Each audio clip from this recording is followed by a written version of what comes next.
Hey guys, it's the Midwest IC Fan 1000 here, bringing you with another model train video onto my YouTube channel.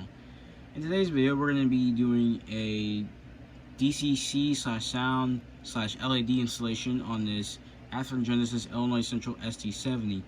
This is a first run SD70 I picked up off of eBay for $100 exact, and it's a nice runner.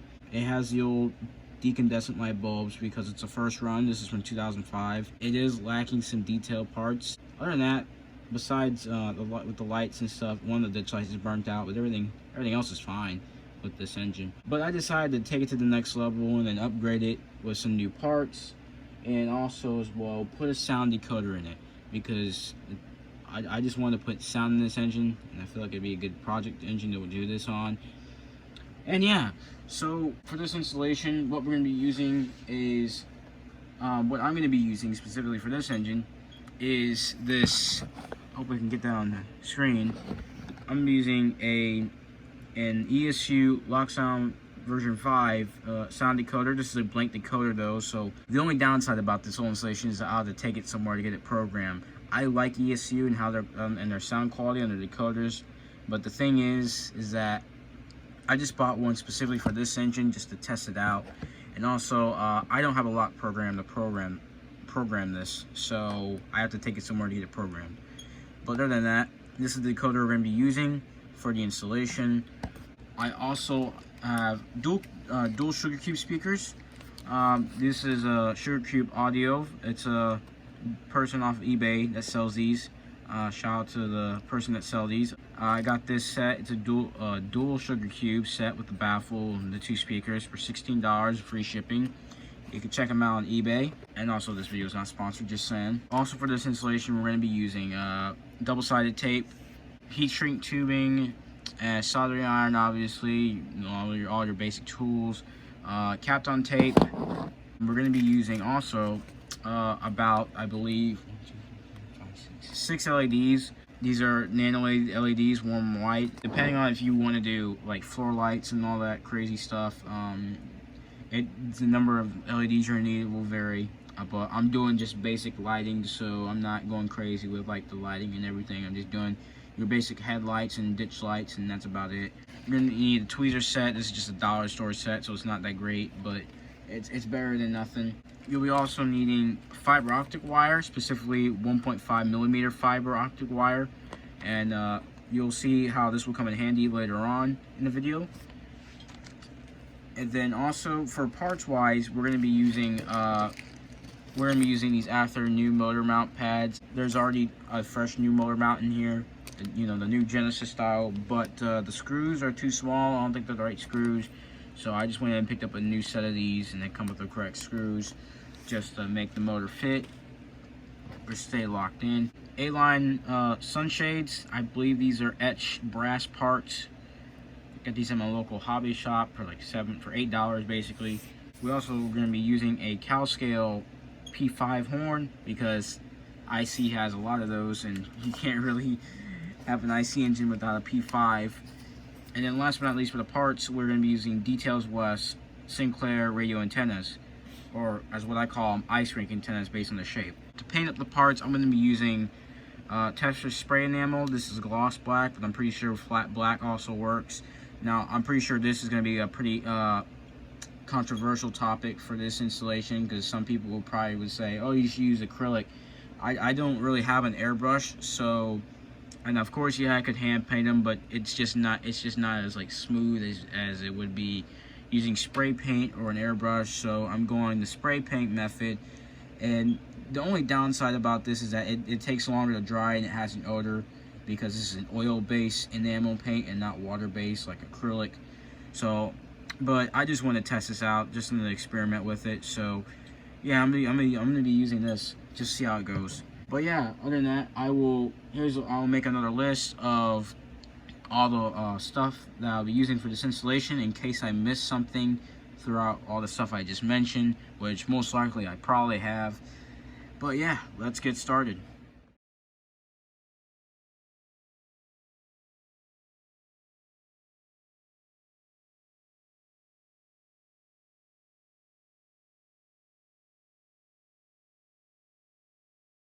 Now, the one thing for sure I can say about this is that since this is an early Genesis model, these shells are a pain to take off, and especially because for this one, I come to realize is that the cab and the short hood kind of come off separately.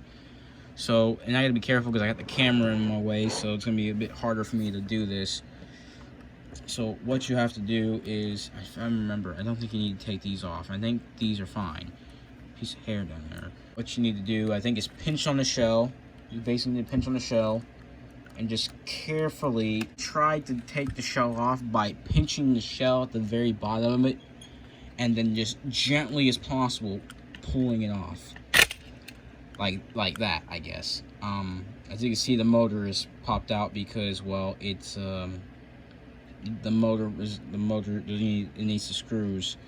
But yeah, this shell is a pain to take off because it comes off, like I said, in two separate parts, and also that this one is just, this one was kind of damaged in the middle of shipping when I first got it, so the parts I'll have to probably re-glue them back on if I decide to just take them off. Alright, first things first, I'm gonna get these new mounts in because this is just ridiculous. Obviously, this is technically a DCC ready model, but because this is an older Genesis engine and it has the older board, I'm gonna take this board out and replace it with the ESU board, and then we'll just work our way up from there. But first, what I'm gonna do is I'm gonna clean the motor, see if there's any dirt or anything on it to clean off, and then I probably also will get down to the wheelbase and clean that real quickly. So after that, I will get back to you. So after thinking about this process on how I'm going to clean up this engine and then install it afterwards, and then the LEDs as well, the first thing of business we have to do is we have to remove these tabs which hold the old wires. Specifically, we need to get rid of the old decandescent light bulbs, and the way we can do this is just removing these tabs. And I need to get my tweezers for this.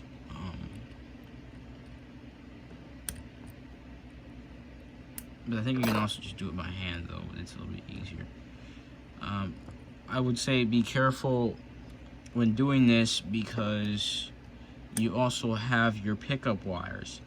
Now, with the pickup wires, specifically for the right side, because that's your right track, I'm going to take a toothpick and then dab it in some red paint and then mark the wire in red, just so you can tell which side is the right side. So yeah. Alright, so I finally got all the wires off, and here is the old board for the locomotive.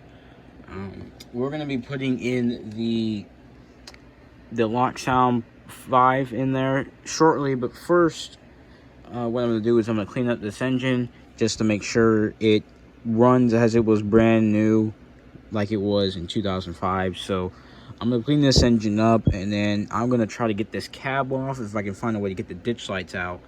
And once I can get the ditch lights out, we can really start rolling with this project. So I guess I'll go ahead and show some of the cleaning process. I'm not going to show all of it because I know that's not why all of you tuned into this video.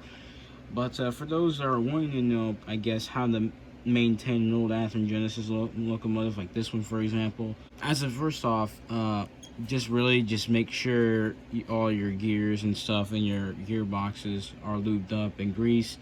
And then, if you can, just clean up the commutator. If you can get into this engine, if you can get into the Genesis motor. These motors are pretty reliable, so there's probably not much work to be done with it. As of getting into the gearbox, however, I think we have to get this off, these handrails and these railings off, and these walkways. Excuse me, the walkways off. And I think the way you can do that is having to remove these screws. And these hold the coupler boxes in, so I'm guessing what we have to do is we got to remove these.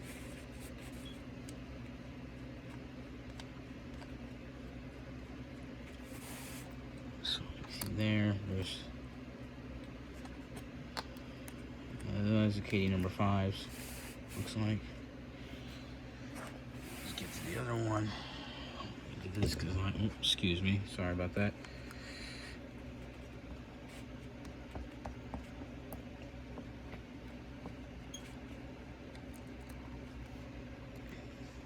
that one. I'm just gonna set it over here. You gotta be careful because these are KD number 5s, so these are probably gonna be a pain to put back in. Let's see if this helps.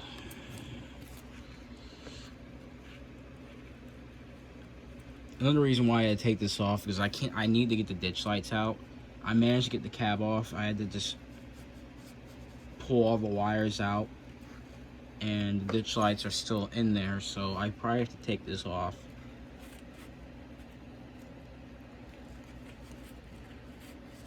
Let's see. Okay, there we go. Just as gently as possible, just pull this off, and then there goes your walkway and handrails. And now we actually have access to getting the, without focus, to get the ditch lights out. So yeah, I will probably do this off camera, or maybe not, I don't know. It depends. I probably will just show it on camera now. I don't know. I really don't know I'm not sure what to do. This is my first time doing a DCC installation, a sound installation on video. So bear with me. I apologize if things start to get confusing. So yeah, we pretty much took the shell off completely. We put this alongside with the rest of the couplers so I don't lose them. What we're gonna do was actually, yeah, we're gonna get these new mounts on. So you can see there's tape holding this in, because I'm guessing these are the wrong screws. I put the tape on here myself because when I got this, they were loose. And I bet you, and you can see one super loose right there if you look carefully. We can just throw this away, this piece of tape. This one wasn't even screwed on the way. We could probably unscrew these as well. We'll just go ahead and take the motor out. This one wasn't even screwed in. Hopefully there's still thread in this. But these screws look too small for what they are, but I could be wrong.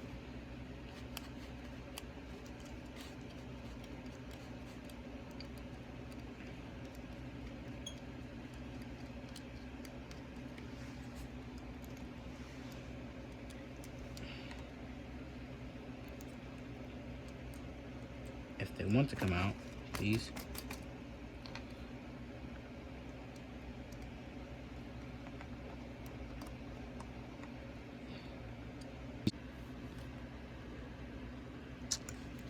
What I'm doing here is I'm trying to get these screws out with the X-Acto knife. I'm pretty sure there's probably a much better efficient way to do this, but I don't know what to do, so I'm trying to use an X-Acto knife and carefully just to get it out. Because it is not wanting to come out, and most likely there's no thread to this, which is what I'm afraid of. Let's see if I can do this.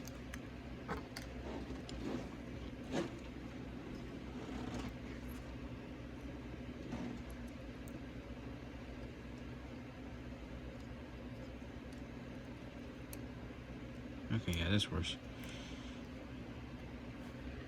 So what I just did, I just pretty much used the X-Acto knife as like a base for the screw, and I just unscrewed it just to pull it out of the thread. This one is kind of just doing whatever. There we go. And the motor should come out now. So here's our Genesis motor. Still in good shape, honestly. I'll probably clean it up just a tad bit, maybe. There's actually not much to really clean it with, to be honest. I don't know how you would get into the armature commutator. Well, this is the armature right here. I don't know how you get to the commutator with this thing. So I don't know what these screws are for. I'm guessing it's for this pad. This is the motor mount. So when I said the pads earlier, I meant the screws. So we're not going to be using any new mounts on this. We're just going to be using a new pad, just the screws. So that way it will stay secure. But yeah, that's about it.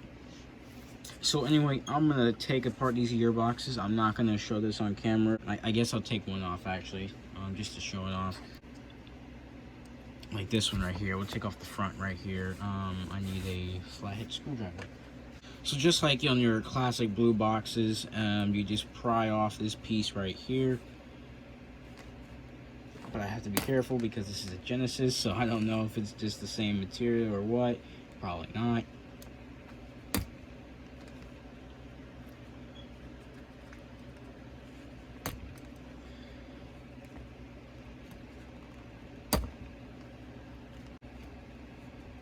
Okay, this is actually pretty tough.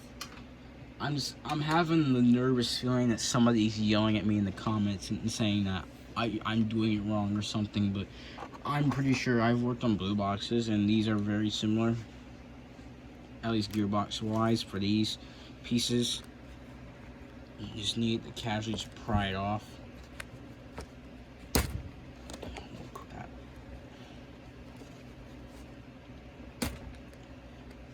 I'm gonna work on getting this off. I'll cut back to the video in just a second.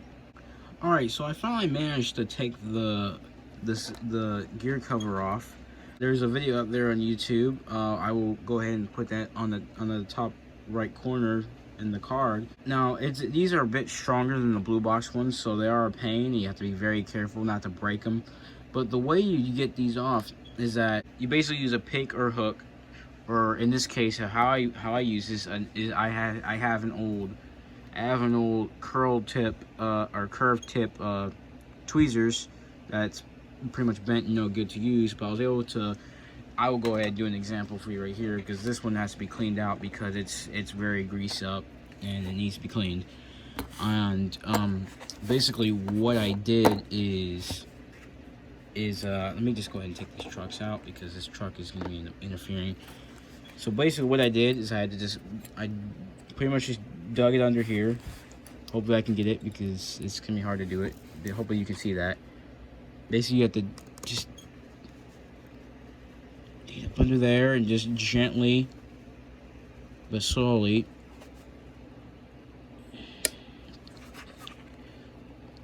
oh, there it goes. Yep. So basically that's how you take it off. So yeah, with that out of the way, I'm gonna go ahead and clean the gears. This one looks kind of pretty greasy. It looks very oiled up. So it's and not in a good way. So yeah, I'm gonna get these gears cleaned up and re-lube them and everything. And I will come back to you once I get all these cleaned up and get this all assembled again. So, alright, so after cleaning up the gears and stuff, I kind of just left the gearbox where the trucks are at. I kind of just left that alone so it's fine. I didn't want to mess with it. So I just pretty much just cleaned the worm gears. So next step now is to put on these new screws from the new motor mount pads. Because the reason why I'm replacing the screws is that these will hold much better than the other ones because the other ones were smaller and I'm guessing the threads was probably stripped, so we're just going to make some new threads with this.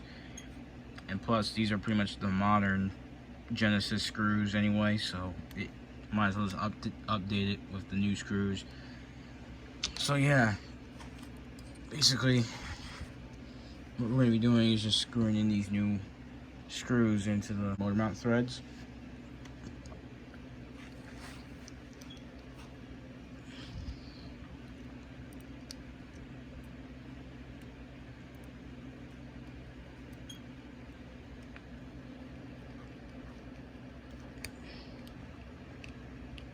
It's going to be a bit more tighter if you're doing this because, well, these are bigger screws.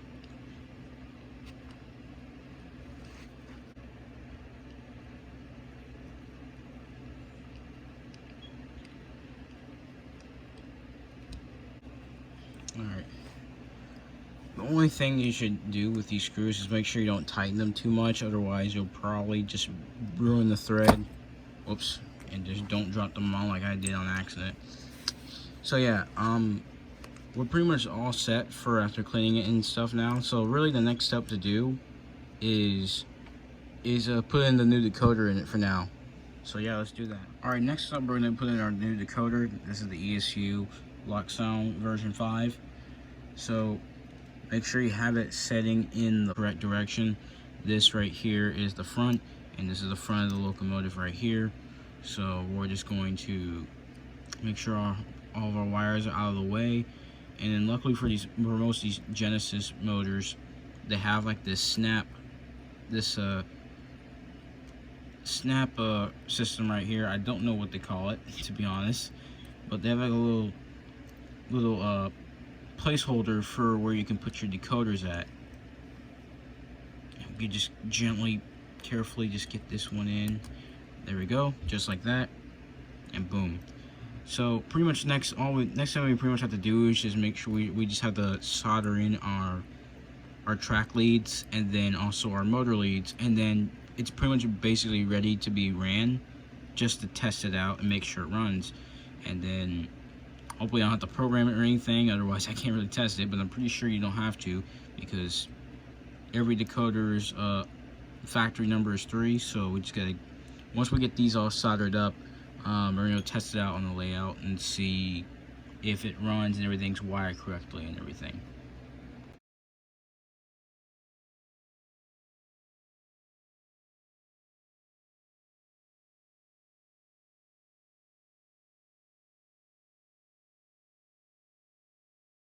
So we just finished soldering our wires onto the decoder. So now let's go test it and see how everything's working so far.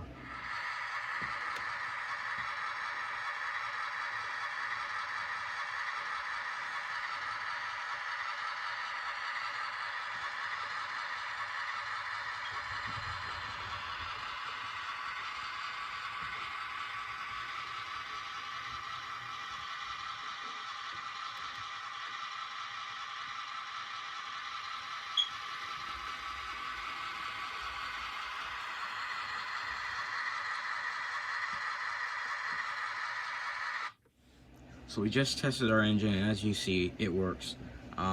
It crawls at a nice slow speed, and yeah. So the next thing we're gonna be doing is adding our Sugar Cube speakers from Sugar Cube Audio. Obviously, you see here's the baffle and the speakers right here, and it actually came with 2 sets of baffles, like a bigger baffle and a much thinner baffle. But we're gonna be using the thinner baffle because I don't think this one will fit underneath the shell. But yeah, we're basically going to be setting it right here. But the first thing we have to do is put on our silicone sealant to make sure that these speakers stay in. They actually just snap in, because I tested before. They actually just snap in, and it's a nice pressure fit. But it's just better to also just have the sealant in there, or the silicone in there, so that way it doesn't fall out at any time.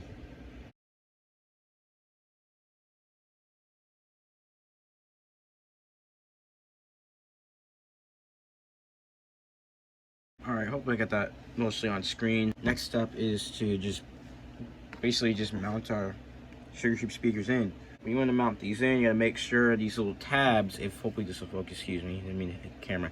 These little tabs are on the same side together, so that way it's easier to solder the wires together.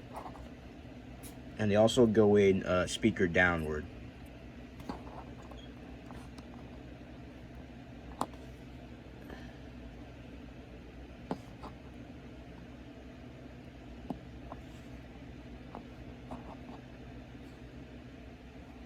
As far as I know, you can just snap them in there, but I think this is just better, just to leave them like this, because if you snap them in there, they do pressure fit in there pretty good, but the thing is that they're hard to get out if you want to take them out.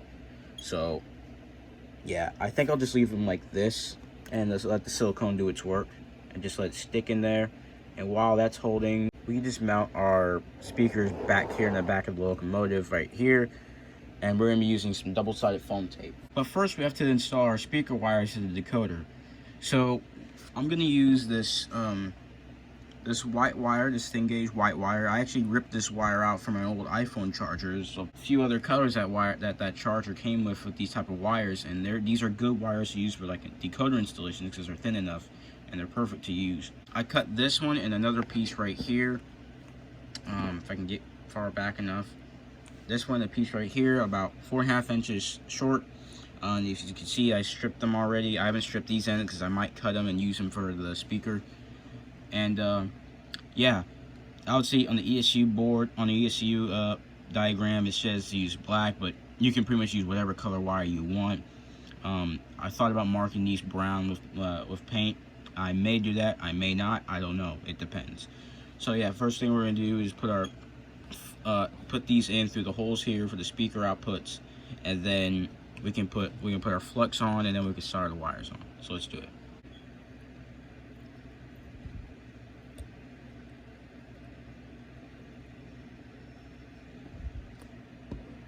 As you can see right in front of me, I just put in the first wire. I'll go ahead and skip the next one, the installation for that next one, and then we'll get to the point where we just solder the wire on.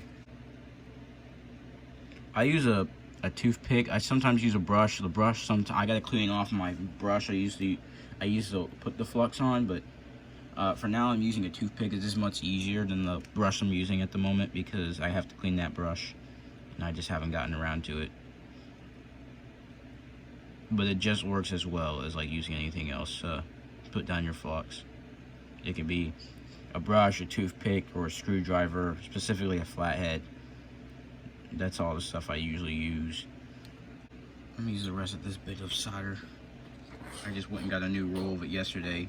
This just letting you guys know right now, this whole installation is being like in process of like a few days. So it's gonna take me a few days to get the whole thing done. Come on, stick.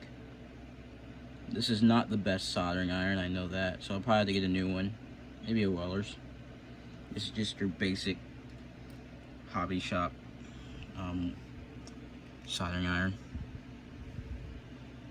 Let's get it carefully.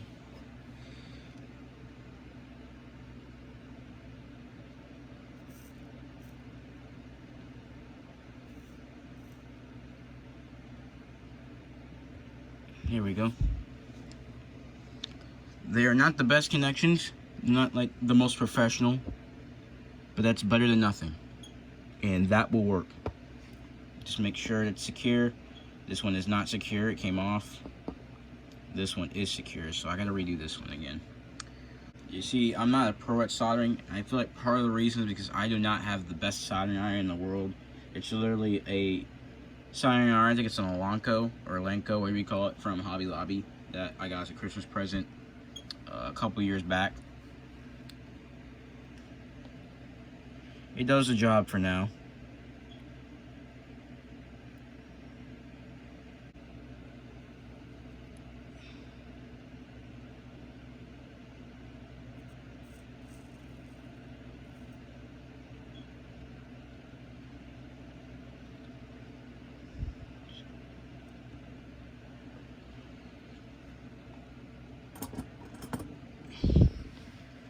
It's a little bit much thicker than the rest of the connections, but it's solid on there now, so that one's good to go. Next thing we're gonna do is we're gonna go ahead and solder our wires together. Now I need the diagram for this because I've actually never soldered a speaker before, specifically a decoder speaker. Luckily Sugar Cube Audio sends a little diagram. It's hard to see because I got the camera close, but here's a good preview of it. You can pause that and read that if you want to use this. And then there's his eBay info if you want to check out his eBay page. Again, thanks, a special shout out to Sugar Cube Audio for these Sugar Cube speakers. Probably one of the cheaper in the market. Now thinking about it, I think I kind of done it backwards a bit. I think I should have just soldered the speakers together first, then put them in the baffle, but I think we can still manage to put them on there. Okay, I just realized it'd just be easier if I just go in ahead and put the double-sided tape on there, so I can just go ahead and mount it.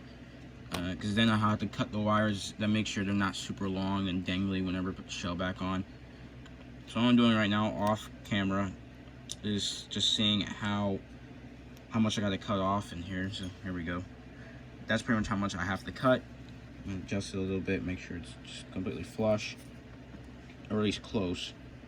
Because this tape does stick, so it's pretty good tape. Next thing I'm gonna do, if I can, let me just lower my tripod actually. Scoot it back a bit. There we go. And I'm gonna cut this. Specifically, I'm gonna trim this off right here.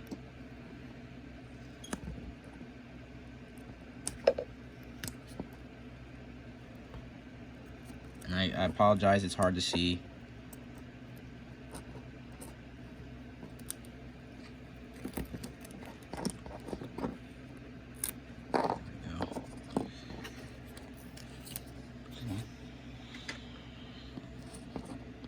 And I'm just going to trim this a little bit off.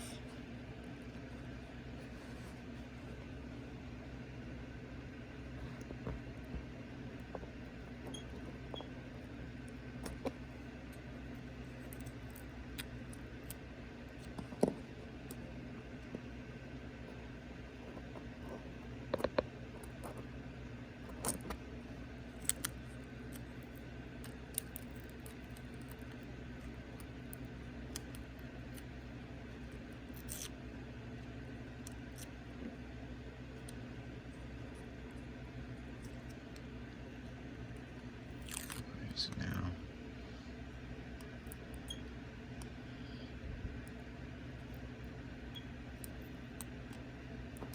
put that one back in shape slightly. Alright, so now we can just go ahead and just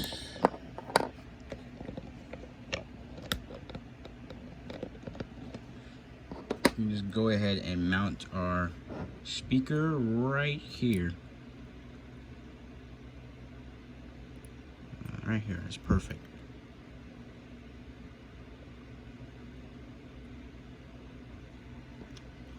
It's not interfering with the flywheel, so we're all good. Okay, cool. Sure, that's, that looks pretty good. Looks pretty good. All right. So next thing we're gonna do is I'm gonna guess speaker 1. Let me check the decoder guide real quick. I'm pretty sure speaker output 1 is basically the positive. I just want to double check and make sure. I'm gonna look up how to do this on YouTube. It doesn't really say it's positive or negative. I just want to make sure that I'm gonna do this right, because I don't want to mess this up and come back to it later. So I'll be right back. Okay, so this is actually much easier than how it looks. Basically, all we're gonna be doing is adding this speaker. I'm guessing speaker 1 is gonna be the positive output, but I guess it doesn't matter as long as one of them is a negative output. So all we have to do is connect this speaker. I'm gonna cut and shorten it a bit to this spot right here, to this little pad. If you can see it, this little pad right here, this is the positive for the speaker, and then we have to connect a little strip right here to the negative to connect that one to the positive, and then have this wire right here, to come out and connect to this one. That's the negative. So hopefully this works well.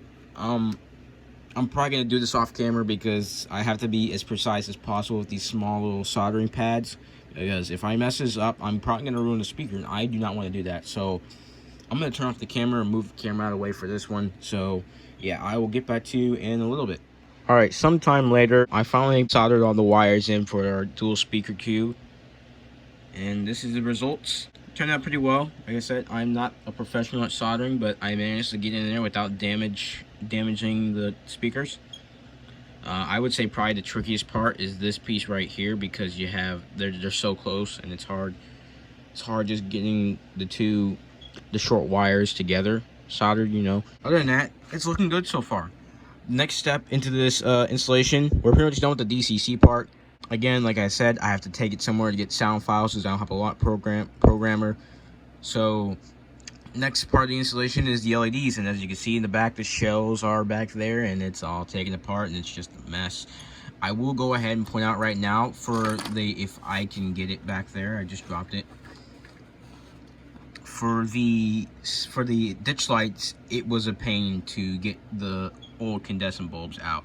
I basically had to drill them out slowly and carefully without damaging the ditch light housing, because I really didn't want to go replacing it. But I managed to drill out the old decandescent light bulb, and now it's clear in there. And you know, it was also just overly filled with, it's hard to get, but you can see it was overly filled with tacky tape, or white tape, or not tacky tape, tacky glue and white glue. So that took, I pretty much spent all night working on that last night, or no, it was the night before actually. Anyway, that's about it for everything else here. Next up is the LED install, so let's get started. So next thing we're going to be doing is installing our LEDs, and first things first, this is where the 1.5 millimeter fiber optic cable comes in. As you can see here, many people do this as well to the older Genesis models because they have the old decandescent bulbs. I basically slid them through the headlight holes, or whatever, through here. So usually you have to drill these out just a tad bit wider, but these are actually fine. I was able to slide them in quickly. One of them was super loose, so I just glued it up with model glue. So they should be fine as they are. And also another tip I know people do is they burn the end of it just to make it a bit round, which I don't really see that in this case, but I just went and did it anyway. I mean, it looks okay in my opinion. But basically what you do is slide these fiber optic cables through the hole to the headlight housing, and basically you pull them through the cab. And basically what that helps is that it basically you can add, oh, and I'm shaking, I better put this down because I'm kind of nervous.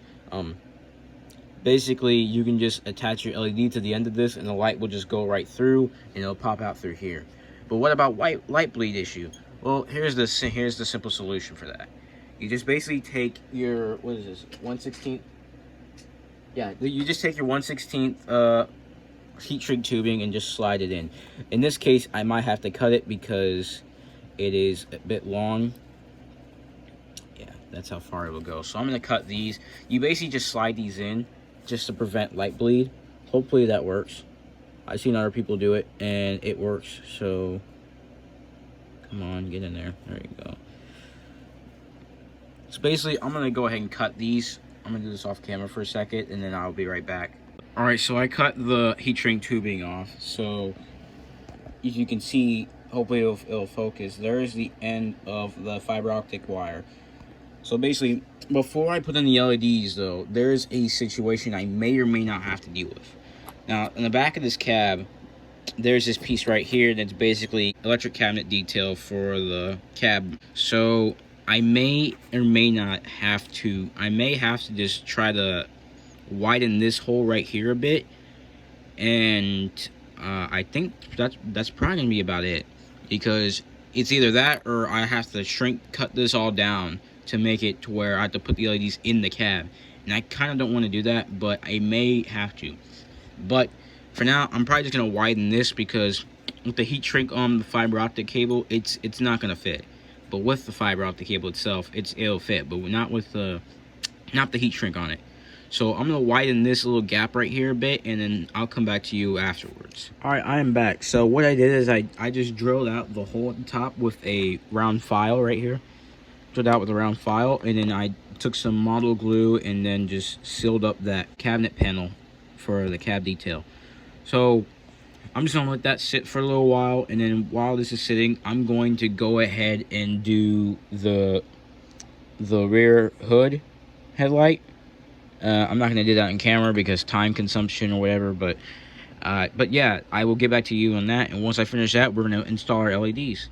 One thing I wanted to mention real quick is that on some of these older Genesis models, you do have to draw out the back headlight housing holes to get the fiber optic strands in there. Just wanted to point it out because that's what I had to do. I kind of just went off by eye and just did the closest size to that pretty much fits in there perfectly with the drill bit. I don't know the exact drill bit size, but I just went off by eye and did that. And usually it'll fit in there pretty well, but when you get to the end of it, if you have melted it, which is, I do kind of recommend you do it now thinking about it, you just use your finger or maybe tweezers or something just to kind of pressure fit it in there. If it still slides out, if you try to pressure fit it, I would recommend just using model glue or maybe super glue. I don't really recommend super glue that much in case you have to take this out again in the future, but any type of glue would work as long as it's clear.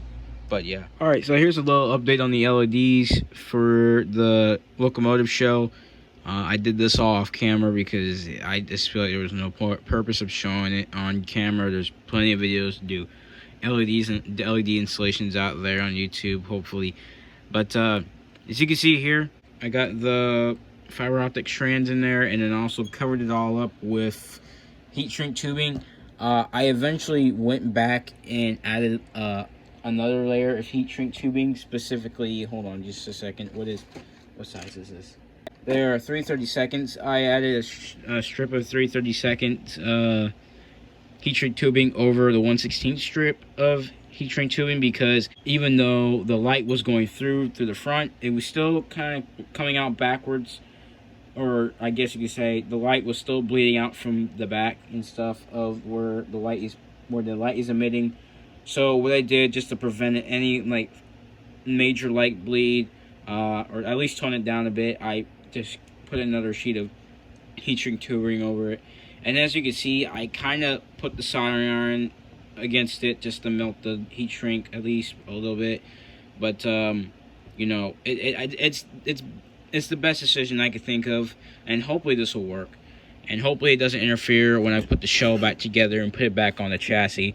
As you can see here, I did the same thing, and yes, as you can see, that is soldered on the heat shrink tubing. I know that's really not a good thing, but I didn't want to risk putting the whole soldering iron tip down in there, because I didn't want to melt the shell or anything like that.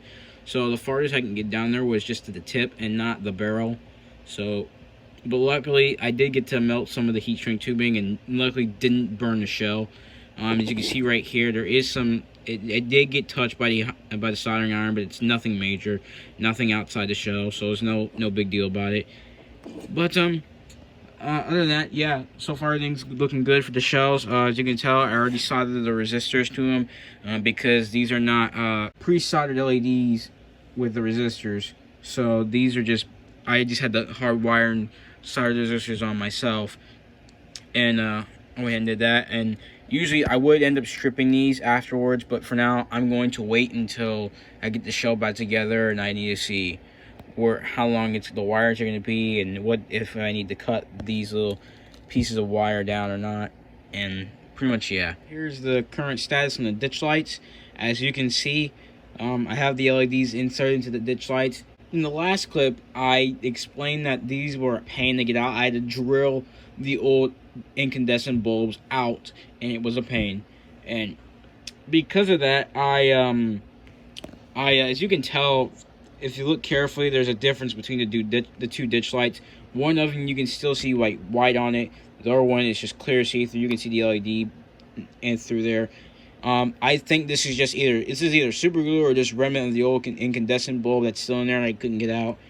And I already tested the LEDs with I jerry-rigged something up, just get a 9-volt battery, and then wrap a resistor around the negative lead, and yeah, just one of the safer ways, cheaper, safer ways to test an LED, I guess.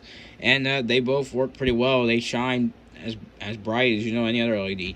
So luckily, just because this one's got some obscure blockage or whatever, it's still emitting I would say almost a pretty equal amount of light, hopefully. Also, just a little side note, I actually had to cut the plow off on purpose. It was kind of already broken, but I just went ahead and cut it off completely because, one, it was interfering with me, getting into the ditch lights and stuff. I actually had to cut the ditch lights off, or the ditch light housing, excuse me. I had to cut the ditch light housing off, and then I had to, as you can tell, I had to re-glue them back on. I was trying to use mono glue or liquid cement, but it didn't really work out that well. It didn't want to stick, so I just ended up using super glue, particularly the gel super glue, because it's just easier to use than runny super glue. But as you can see, going back to the plow, as you can see, I actually cut out the little holes that the plow has, and that's because MU hoses and cables and whatnot. I didn't get those when I decided to put parts on, to add detail parts onto the shell. I might do it later on down the road if I decide to, but that's the only reason why I cut out those little square notches or whatever in the plow, in case I want to add MU hoses later on in the future. But yeah, that's about it for the plow, and then also the LED, or not the LED, the ditch lights and stuff. But yeah, so I still have to solder on the resistors to these LEDs, but once I get that done, I'm just gonna go ahead and reassemble the whole shell and stuff, and then see where we can go from there. So while putting on the walkway frame of the shell back onto the chassis, I realized something. I have the speaker on the wrong way. When I mean wrong way, I mean that says front. So I basically have this in the wrong spot. It's supposed to be back here because where this is sitting is where the cab's gonna sit. So I'm gonna have to take this off and just mount it back here. And if the tape just gets messed up for this, I'll just have to strip out a new piece and then, yeah, but yeah. Alright, sometime later, and I finally managed to get all the LEDs together and all soldered up onto the decoder. So we're pretty much done. I already went and tested and they work, and you guys will see what the LEDs will look like once I get pretty much finished up putting this shell back together. I think the hardest part is right now for me is just doing all this wire management. So yeah, I will get back to you once I get all these wires organized and then get it tucked underneath the shell. And then afterwards, we're gonna get our few detail parts on, and then we are pretty much done. All right, so after some very troubling time getting this shell back together, because I had the shell back together the first time, but then there was a problem with the drive shaft, and apparently there was a wire caught in it, so I had to take it all apart again, and the cab fell apart completely, and there's inner components in there like I've showed before, and those came unglued, so I had to re-glue them, and then other small parts came apart, so I had to fix that. So anyway, after all that craziness happened and I fixed the whole shell again, we're like literally like 99% done. Last thing we gotta do now is add these few detail parts onto the model. Now, with the enamel paint, spray paint I got, it actually worked pretty well. Here's your Calscale P5 horn, here's your A-line sunshades, and here's your, is this Details West? I'm pretty sure it's Details West, yeah. Details West Sinclair antenna. As for the sunshades, right here, as you can see, obviously one side looks pretty cruddy, and it's the same with this one as well. The reason why is because I didn't let it dry properly and it got stuck to paper, which is what I spray painted it on. And I did this outside because I don't have no ventilation to like do spray paint inside the house. And obviously I do everything outside anyway, so like that's what I had to do. So obviously I might just go over this side, and I might also go over the, and I just realized my flashlight is not on my phone, but oh well. I'm gonna go over the P5 probably just a tad bit with the regular acrylic black paint, because you can still see some brass gleaming through it, and also because it's gloss black paint. And not that it bothers me a whole lot. I kind of wish I used flat black, but it's okay I guess, because I mean there's kind of a bit of a gloss in the model anyway, but whatever. But I'm gonna touch it up a bit with some regular acrylic black paint, and then probably touch up these rough sides of the sunshades. But obviously these sides are gonna be covered because I'm gonna use these smoother sides, obviously, to show up on the cab. And then we'll get our Sinclair antenna mounted, and you can tell where the original one was at because it's cut off. And we're gonna get that mounted, and yeah, and then we're pretty much done. So let's get these things glued in and mounted up, and then I'll get back to you.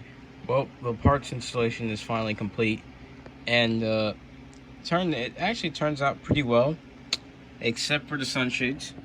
The sunshades, you can see a bit of it's a bit of grittiness, and that's mainly because of all the glue on there. And also you can still see some of that brass etching on there, but I did try to paint over it and stuff, so that's another reason why there's not much of that gloss coat from the enamel spray paint left on it. It's because I touched it up with some regular black acrylic paint just to try to get those brass spots that are still on there, but apparently they worn off due to me trying to put the sunshades on, and here's the reason why it looks like crap, honestly. And it's just as, I mean, this side is probably not as bad, or maybe it's that side is the worst. I think that side is the worst side. Yeah, because this side doesn't look bad, but the other side, it's kind of treacherous. We're just gonna keep it on that side just for the comfort of, you know, everybody's eyes, I guess. I don't know. So apparently I did these wrong, kinda, or at least installed them incorrectly. Now with these A-line sunshades, these little etched notches right here, if you can see that, I know there's a glare and I apologize, but you see that it connects to this piece right here for the mold casting, or I don't know, whatever it is. This is brass, so it's not plastic, so. But that is what you're supposed to have intact with the sunshade. And what I did is I cut this little piece off right here, and I shouldn't have done that, because what that was supposed to do is what I was supposed to do there is drill out two tiny holes in the cab, and then just stick the little points, edged points or whatever, into the cab. Then I can adjust it as much as I want, and it also probably would have made the installation a lot easier for me instead of just trying to glue it on as patiently as possible, because this kind of sucked. For some reason, I don't know how, but I managed to get this side glued together and stayed, stuck like that for pretty quickly. However, on the other side, as I'll show you again, it was a lot more treacherous. Yeah, it just didn't turn out good. So it's probably gonna be an eyesore for this side. The other side is not much, and also the paint kind of, it's meh for this side. But I kind of just gave up on it. I've already showed some friends, and they're like, it's fine. But other than the sunshades, I'm still happy of how the other two detail parts went out. We got our Sinclair antenna here, which is replaced with from the old one, which I guess the old one was snapped off, but we replaced that. Didn't bother painting it because it was already like a silverish gray color. So, and I would guess that's probably what it was originally, and that's because this piece right here was already like that, so it's just worth keeping it like that. And then we have the good old P5 horn from Scale, and it looks really nice. I did try to touch this up with some regular acrylic paint as well, so you can see it's not as glossy as it was before, but it looks good, especially from a far away shot, honestly. But yeah, it looks really good. We're basically done here. So the only thing that's left to do now is we're just gonna go test it one more time to make sure everything runs properly and the lights work.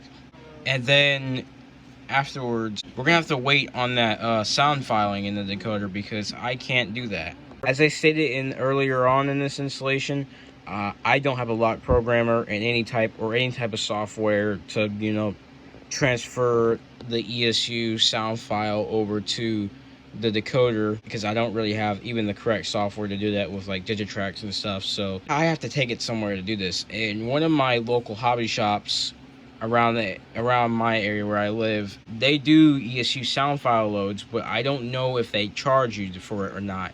I kind of hope they don't, but I'm gonna find out eventually. And there's another guy I know, and I filmed on his layout before. He has an ESU lock programmer, but I was gonna try to make it over to his New Year's party, but that's not gonna work out, it's looking like. So I'm about to take it to this hobby shop close by me and see if I can get the sound files loaded there. But yeah, let's go test this on the layout one last time, and then we'll just do a final overview of this engine. Alright, so here we're about to do the test run of the IC SD70. First thing I want to point out real quick is that obviously in the last clip you saw that I had put on sunshades, I guess incorrectly. Eventually they kept on breaking off, so I had to just get rid of the pair and just install new ones, and I left the tabs on there. So thankfully I just drilled out 2 holes into the cab, and thankfully this actually looks a bit, besides the glue that's stuck on there now, but it looks better than how it was before, in my opinion, and it also stays on much better. So yeah, I'm gonna be taking it to one of my local hobby shops around my area and to get sound in it, because I don't have a lock programmer. Before I go up there, I want to test this engine.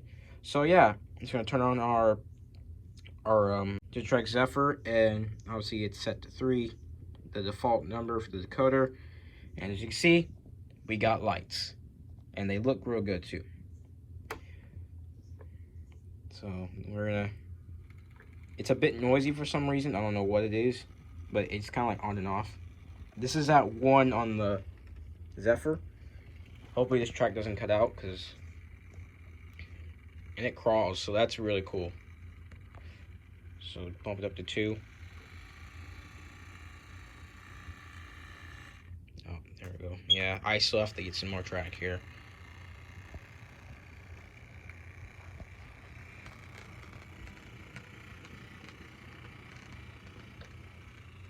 And luckily it has some good momentum to it, so it does come to a stop. And there is the rear lights, and we'll bring it to 3 on the Zephyr. Hopefully it doesn't stall out right here again. Obviously for some reason the front wheel keeps derailing. I don't think that's a truck issue. Oh, whoops. But that might just be That's probably just a curve, but other than that, it runs really smooth. So yeah, I will get back to you once I have sun in this engine, and then we'll do a final run by with it, and then we'll call it a day. Alright, so sometime later, we finally have sound in our engine. Obviously, there's plenty of videos around, and I think Bradley DCC has a video on pretty much all the sound files that you can get in a Loksound decoder, particularly, like horns and bells and whatnot. Not counting prime movers, because it depends on what sound file you load in for your decoder, based off what engine you got and what prime mover you want to use for that engine. So obviously this is a 710 in this one, but yeah, let's get it started up. Also, I just want to go ahead and say, before this, I want to say that I did kind of tweak with some CVs a bit. I already tested it, the sound works and everything. Just wanted to showcase this for the video, and then afterwards we're pretty much done with this video. But yeah, so let's start it up. Let's turn on our Digitrax Zephyr and hit F8, and we should hear the starting up sequence. And I'm gonna go ahead and turn on the lights as well.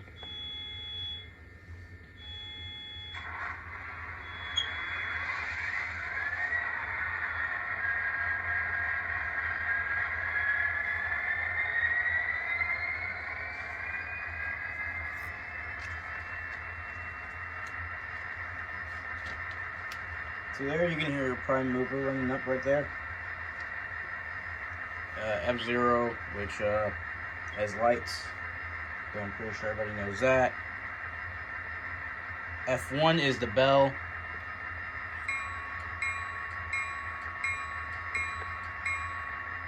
Now I'm just going to go ahead and say ESU has a thing called an auto bell, which is a prototypical FRA railroad thing that they have. I particularly don't really like it that much, but after tweaking with it, it's not as bad as what it was before. Here is F2 for the horn. And as you can tell, the auto bell comes on because, prototype stuff. This is what it sounds like when you hold down F2. If you just tap F2 once, you get the short horn.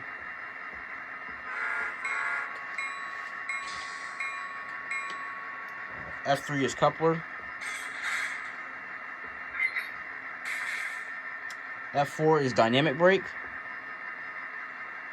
which in this case, I don't know if it works or not. I'm not too sure. I haven't looked into the fact that I don't know if SD70s have dynamic brakes. I don't know if they do or not. I don't think so. But it's not there, so I'm guessing this engine doesn't, but I could be wrong. I will have to put a little comment on the video if I'm incorrect about that information. F5 is auxiliary 3 or rotary beacon, which this engine does not have. F6 is auxiliary 1+2, which is front ditch lights. This engine, IC, if I'm correct, doesn't really have flashing ditch lights on their SD70s, so that's not a thing. F7 is flange squeal. I think this only works when we're moving, so we'll go ahead and move it in the reverse. Obviously, the reverse lights are on, you can't see it. You can hear the flange squeal.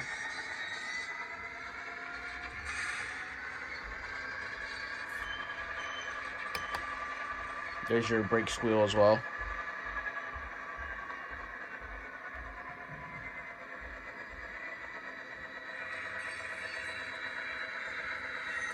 Good. This is a good little sound effect you want to add to, if you're taking a video of it, going around a tight curve, I guess. So like this would be good for me, except I'm not gonna have it on because it's gonna be annoying. So turn that off. It'd be good for industrial shots if you're taking videos on the HO scale. F8, it just mutes your sound, or in this case, it shuts off your locomotive. I didn't mean to do that, but then again, the Digitrax Zephyr has a mute button, but in this case, just shut it off. So while that's turning back on, the next one we're going to do is a drive hold, which basically you can just notch up or whatever, I think. And let me see how this works.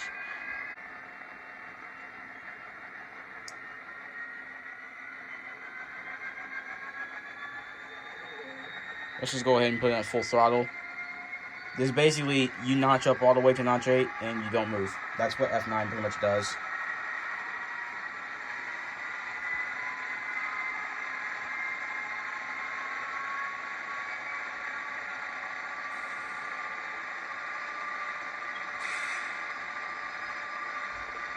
Let's bring it back down to 0.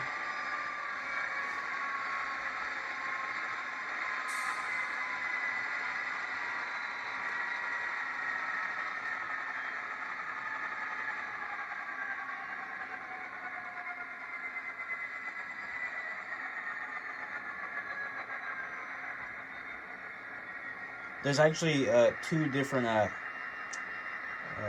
functions for manual notching up and manual notching down, and that's F26 and F27. But we're not going to show anything past F20, to be honest. Just too much time. So that was your drive hold. So you just hit F9 again to turn it off so you can move. In this case, I'm going to move a little bit closer to the camera.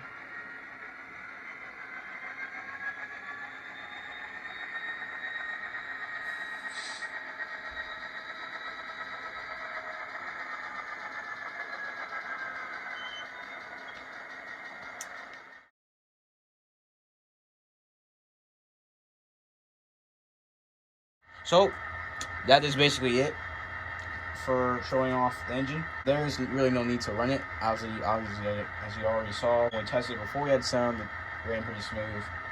It was a bit noisy, but after giving it some runtime before testing this and making this final clip for the video, it's gotten quiet. I don't know what the situation was. Could have been wire or tape touching the drive shaft. I don't know, but it's kind of gone away. So you know, as long as that buzzing noise, it does kick in eventually when it goes around the curves. So that's because this engine can barely manage to get around the 22 radius curves.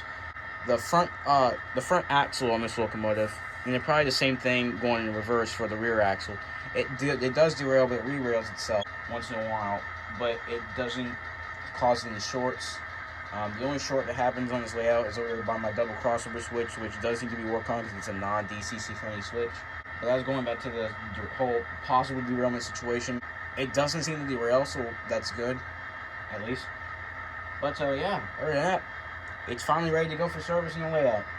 So we're going to get some running shots of this engine, and I thank you guys for watching this video. And please leave a like and subscribe for more model train content on my channel. And maybe one day we'll get another IC SD70 to the fleet. But yeah, thank you guys for watching, and enjoy this running montage.